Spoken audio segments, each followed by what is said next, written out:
everyone, and welcome. This is your Frontier Opening Bell. It's Tuesday, the 16th of January. This is how we roll out the red carpet for you, the second trading day of the week. Let's check into the market. The Egyptian market got a bit of a stronger 1.06% on Monday to start the new week with the rest of the North African markets and the rest of the continent, as it were. The Nigerian market was better by roughly 2%. The local stocks added roughly ₦1 trillion to start the new week. Stop me if you can. That's what the Nigerian market is saying. The Kenya market also still in the green territory to start the new week. 18 basis points, gentle, but at least making baby steps forward. Zimbabwe stock market was very hot also on Monday, adding close to 2%. Now, of course, the GSE, the biggest exchange on the continent, down by about 0.75%. Big names in the financial services, ABSA, First Rand, Netbank, all fell in the first trading day of the week on the JSE. The Ghana market added just 0.02% to start the new week. Let's take it down. Let's look at what's making the big stories in East Africa. And this is love thy neighbor. That's what it says, love thy neighbor. But again, it's all beginning to look like a troubled East African community between Kenya and Tanzania over this ban of Kenya Airways, which was reciprocity, tit for tat, because Kenya authorities had earlier banned the Tanzania cargo airline from landing in the country. And all that is in the news yesterday. But the good news overnight was that it will be resolved over the next 3 days, that the two countries are talking together and they're going to get it resolved. Don't want to get things hotter than it were, as we saw over the weekend when Burundi slammed its borders shut against its neighbor, Rwanda. So we want to see a whole lot more brotherhood, be economic, socio-economic, and political brotherhood has existed in East African corridor. We want that to remain in place. So let's resolve this. Kenya Airways and Tanzania's face off as quickly as possible. It's in everyone's interest. In the interest of Frontier Africa, by the way, that's just from all of us here at Frontier Africa Reports. Kenya is wooing investors with a 10-year special economic zone licenses. That will be a big one for the administration in Nairobi. And of course, the President William Ruto has rolled out the TSA, Treasury Single Account. Remember, Nigeria rolled similar program out a couple of years ago under President Buhari's administration, in which all government monies are paid into one single account, not into separate several bank accounts, in which the Mr. President William Ruto yesterday says is benefiting individuals. Now all accruing interest should go to the government purse of the Ruto's administration and not to individual pockets. So the TSA is now in place in Kenya. Well, let's see how it goes.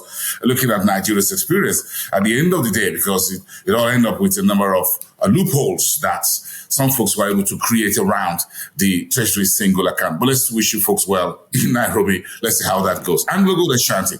Exploration firm says it's starting its operations in Tanzania, while South Sudan and Uganda is looking to end trade in substandard goods.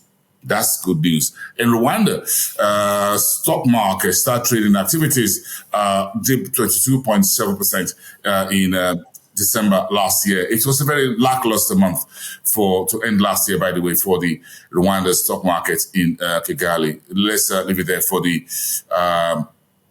East African markets. Let's step into West Africa and see what's making the headlines with Nigeria's inflation in yesterday at about 28.92% from 28.20% in the month of November. Food inflation, however, is where you need to keep your eyes on. Food inflation advanced to 33.93%. Core inflation is also widening, raising a lot of questions as to when Nigeria will be able to tame its high inflation level. The new central bank governor says he's expecting a drastic reduction in headline interest rate in the new year. He made a statement towards the end of last year. Let's see. We're now in the new year. Let's see how things work out. AfroInvest Equity Fund says his portfolio returned about 64.4% to investors last year, and that's beating the main market by almost 20%. And Eurobonds, Ghana's Eurobonds are gaining after the debt deal that was secured last week with China and other creditors, opening the way for Nana Akufo-Addo's administration to tap close to $1 billion from the World Bank, the IMF, and a few other international creditors. but this debt suspension is still hanging on the government in Accra. The AIF, which is the African Infrastructure Fund, says about $30 million debt capital is being put together for infrastructure projects in Africa as well as Asia. And the Nigeria Republic gets about $650 million from John Deere. John Deere is that American company that specializes in the manufacturing of agriculture equipment, tractors, harvesters, and what have you, all of that. So Nigeria Republic is prepared to benefit from that John Deere deal, $650 million. And then you got Badaro Aliou Coulibaly has been named the new managing director or the director general of the National Agric Development Bank of Mali. Congratulations to you, sir.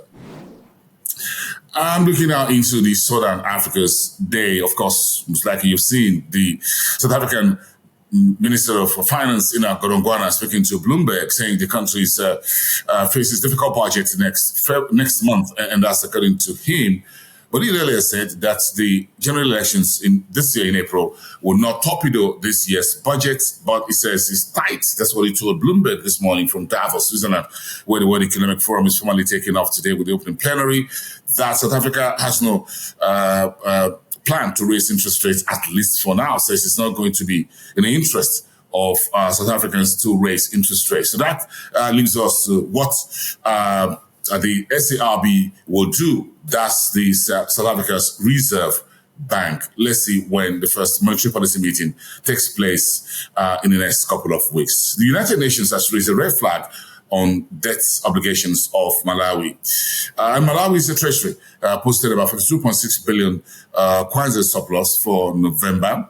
And Access Bank in Botswana gets a new managing director, Shepard Isam. Congratulations as well. But of course, before we leave the Southern African region with East Africa, of course, we got the news that Mauritius will have a bank holiday today. Schools have been declared closed, as well as banks and other financial institutions because of the hurricane. The Category 4 warning that was issued overnight. We got news that it was all closed down. Everyone got a bunkering today in Mauritius because of the hurricane. We wish everyone to stay safe, please, and of course, stay out of the way of the hurricane. Let's see how much impact this hurricane will cause on the island of Mauritius on the Indian Ocean, one of the financial capital of the African continent. Also, let's take it straight from that Indian Ocean to Egypt, where the country's reporting external reserves slightly lower to $164 billion in the first quarter of 2023-2024 financial year, while the country is targeting 5% inflation by 2026. That was single digit. Morocco's dirham has been up 1.08% against the US dollar. That was November to December last year. And Tunisia's trade balance, looking back at 2023, of a textile clothing sector, improved 12.5 basis points. Remember, Egypt is looking to set up the largest textile factory in the world sometime very soon. And finally, Libya is reporting our oil output up 12% for 2023. You get a lot of more raft of 2023 economic data coming through in the next days and weeks as we step into the new year, further down the month of January. And that's your Frontier opening bell this Tuesday, the 16th of January. I am Bosin Onfa. You do have a great day, and I'll see you soon, everyone.